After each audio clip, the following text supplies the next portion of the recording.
Hello, I'm Terry David Mulligan. This is the Mulligan Stew podcast. Last week, we had a conversation with the team behind the Leonard Cohen documentary called Hallelujah. This week, it's another documentary. It's another music documentary. It's called Anonymous Club. It's about Australian singer, songwriter, performer Courtney Barnett, made by her friend and photographer, filmmaker Danny Cohen. He's our guest. Courtney's just a little busy right now. So is Danny, but he has a little more time than she does.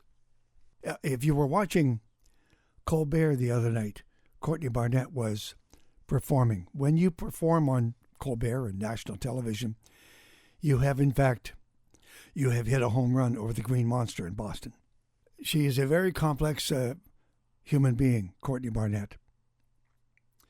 And in a business that requires you to be out there, to be visible and heard and seen, she is notoriously shy.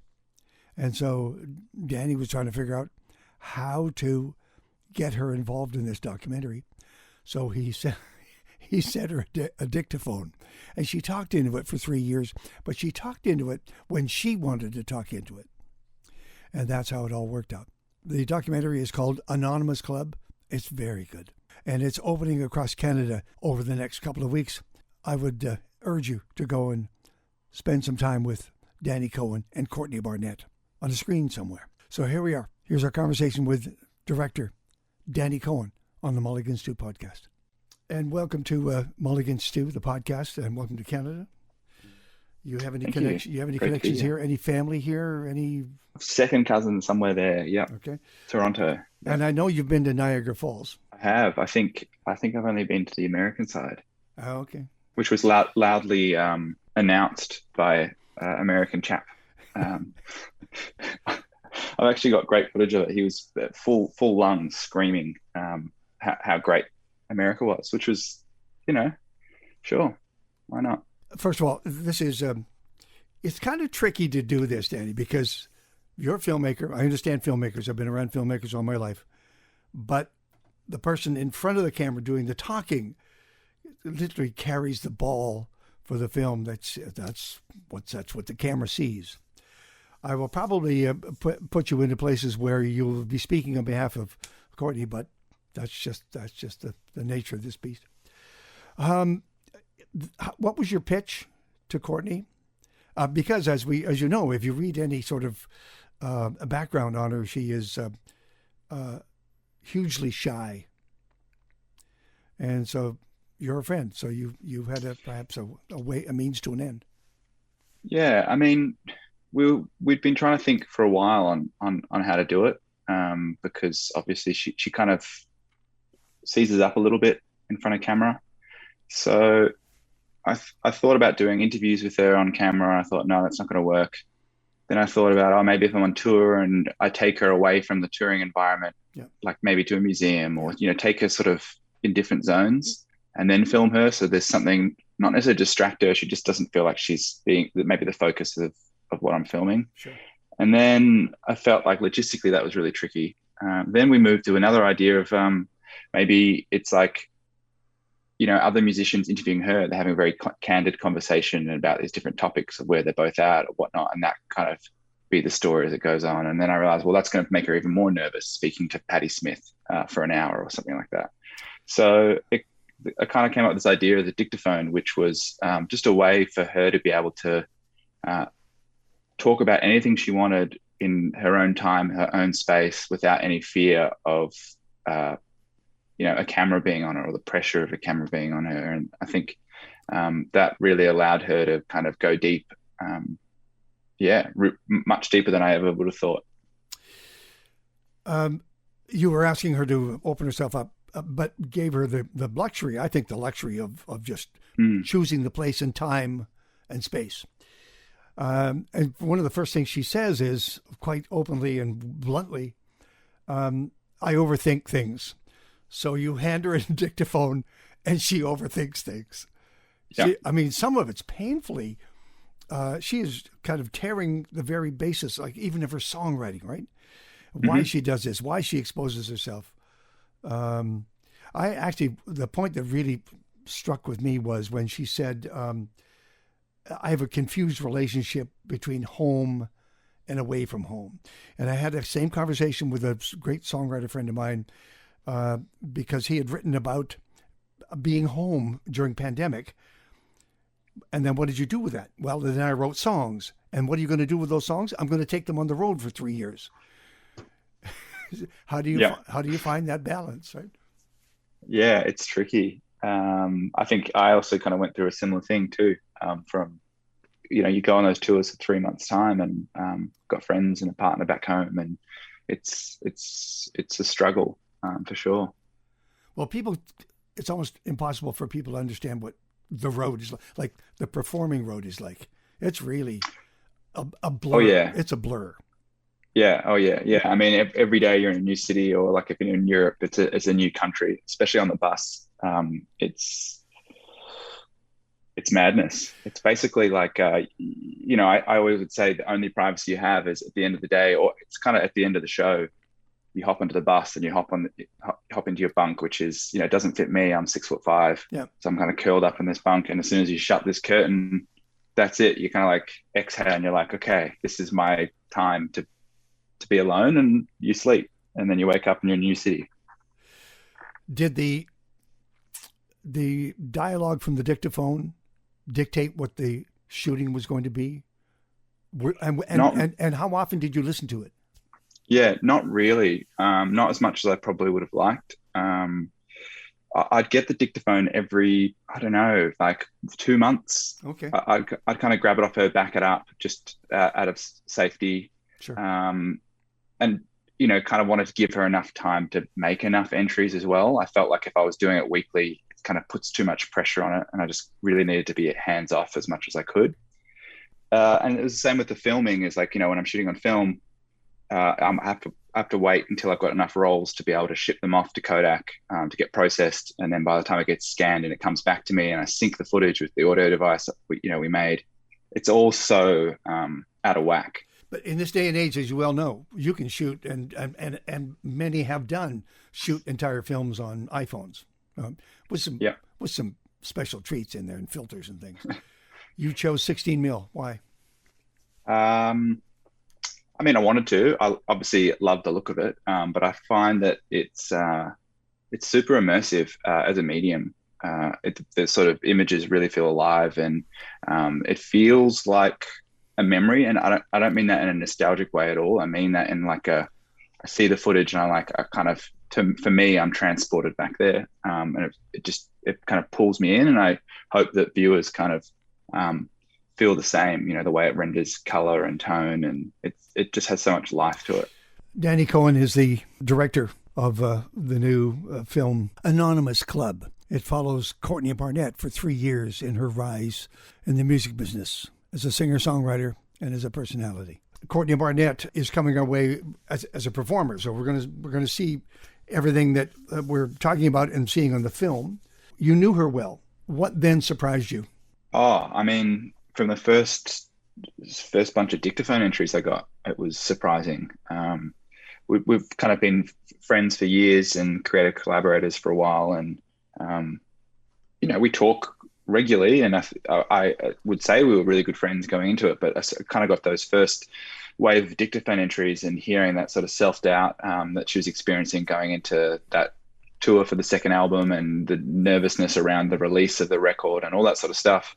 All I see is Courtney having a good time, and then like shredding it on stage, and people going nuts. So I was like, the contrast was just so huge. I was so floored emotionally from hearing all these sort of entries, and one, so proud of her, and to see her, how brave she is and vulnerable. She's kind of embraced the dictaphone, but also just as a friend, I was just naturally worried for her. I felt, I mean, I've never met her, but I've been playing her albums for quite a while and talking about her. When it felt like she was beating herself up, like hitting her head on the desk or something, not physically, but just doing that, I just wanted her to believe in herself. Like I would never impose my will on her, but just know that the fully formed person is there. She's there. She's ready to go. The world is waiting for these songs, and you wanted to show that. Yeah, I mean, it's just it's so difficult. I think I think she knows that. Obviously, I think there's just a part of her that when you're really in the nitty gritty and you're kind of in it, it's really hard to kind of look outside. And sometimes, having quote unquote made it, whatever that is, it just doesn't feel like enough, or might actually make you feel more alone. I tell you what took me by surprise were the words about vengeance for about pride, the fall of something, make myself. She just wanted to feel something. Yeah, that whole segment in there took my breath away. Actually, it was that's personal stuff. Yeah. And at the same time, if you're just working with dialogue, if you're just working with audio, you have to give us a visual as well. So did you try to match what she was saying? What came to you?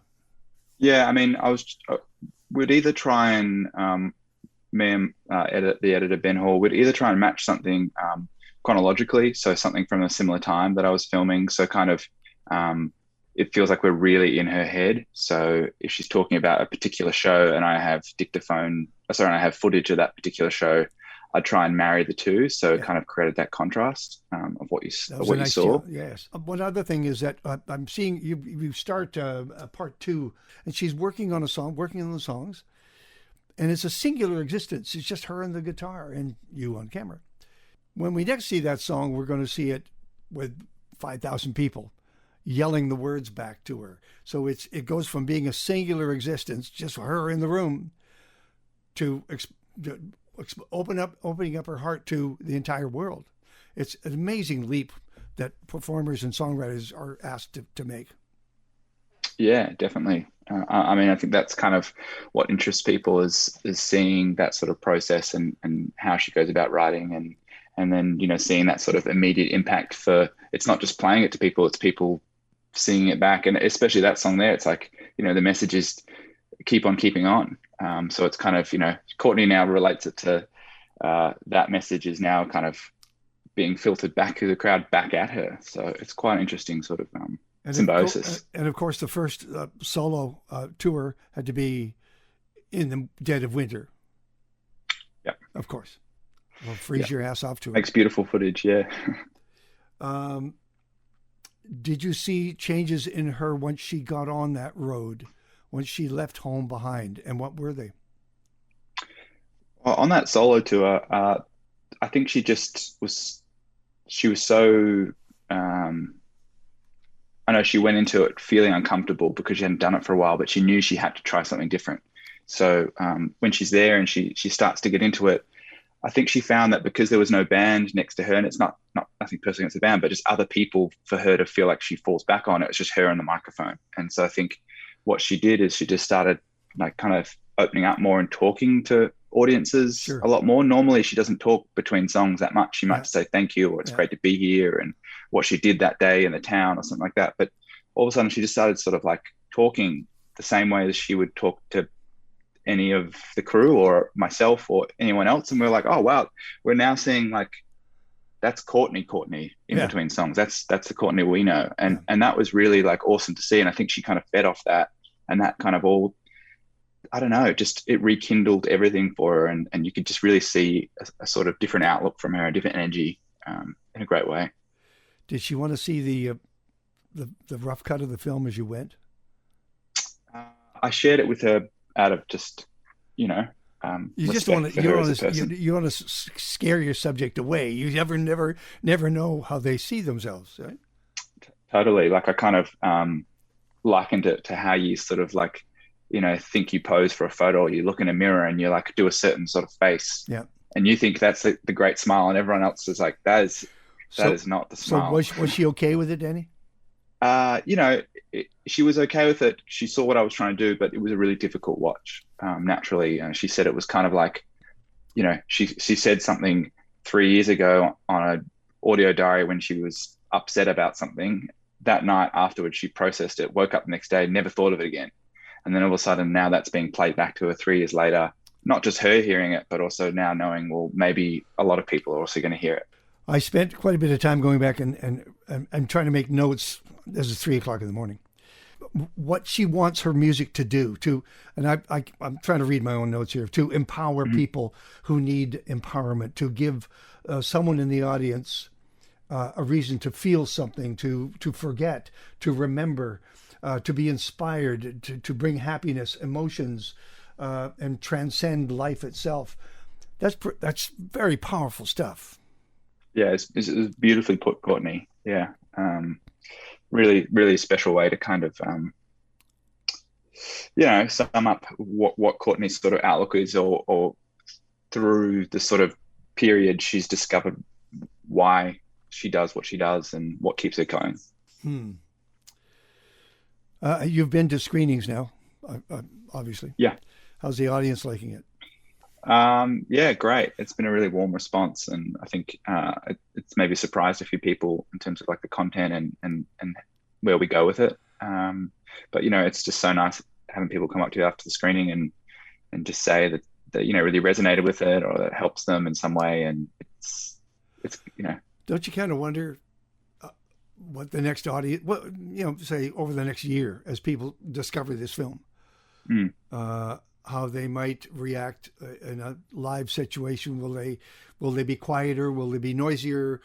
Will they rush the stage? Will they now they know some of the things that she goes through?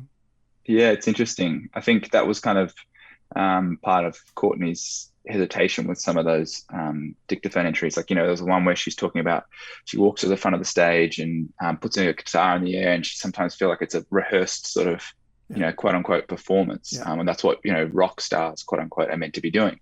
So then I think naturally, if someone hears that, they're like, oh, is this what Courtney's is it rehearsed performance? But I think, I hope audiences are, read into that as, every day is different, and some days you feel a certain way, and you're trying to do your best to do your job and to try and, put on a good show. And sometimes it's great, and sometimes it's a little trickier.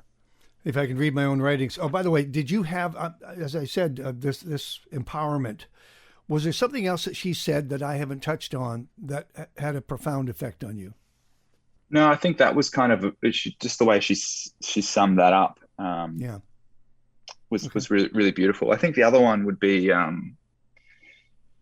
she's talking about that, the album she was creating isn't the most important thing in the world. Like, obviously it's important to her and it's important to do at some level, but she said, my album won't be with me on my deathbed.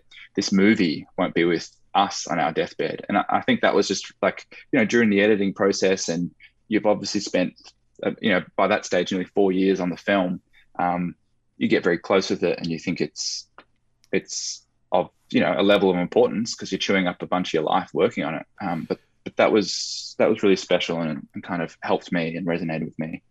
It's a festival season wherever you go, actually. And Courtney is playing the Calgary Folk Festival, which is on an island in the middle of the Bow River. It's gorgeous. She's also heading for Newport, for God's sake. But the film opens July 19th in Calgary. So, she arrives, the film opens. Yeah. Funny that. The film opens August the 15th in Vancouver, and she plays the Orpheum Theatre in Vancouver August 23rd. Well done. Well done. Then on to Toronto, et cetera, et cetera, et cetera. It's going to be a Courtney Barnett summer.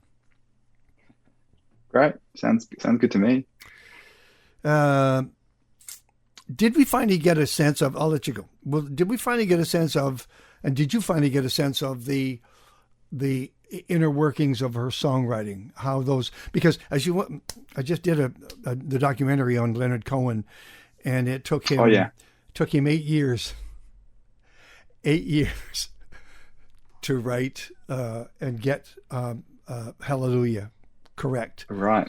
Yeah. I interviewed Leonard Cohen just after he talked to Dylan in New York City, and unfortunately Dylan let him know that he had written Lay Lady Lay in 4 minutes, and it just crushed him.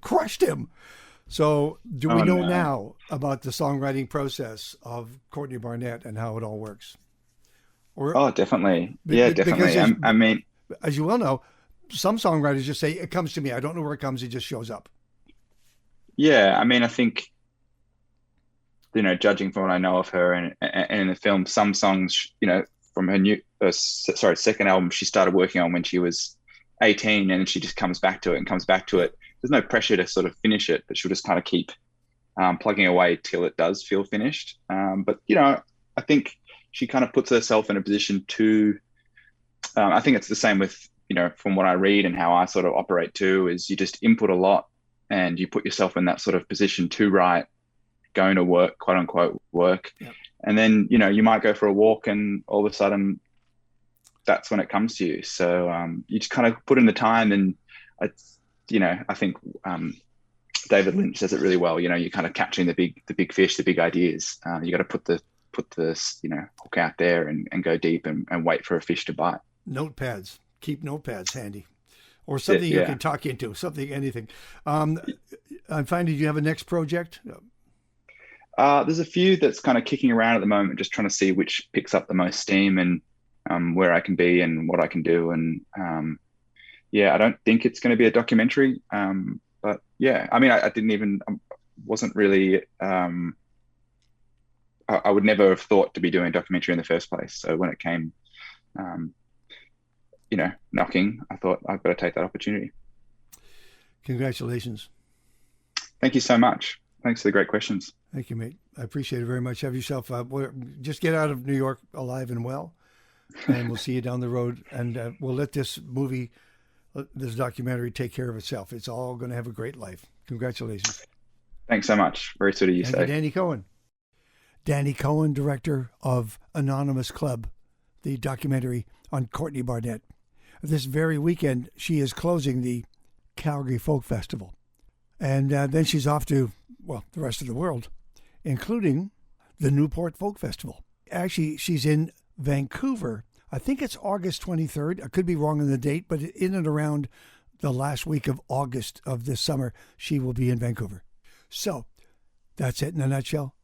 Go and find Courtney Barnett and Anonymous Club. My thanks to Danny Cohen for sitting and talking. This is the Mulligan's 2 podcast. Please consider subscribing on Spotify, Google Play, or Apple Podcasts.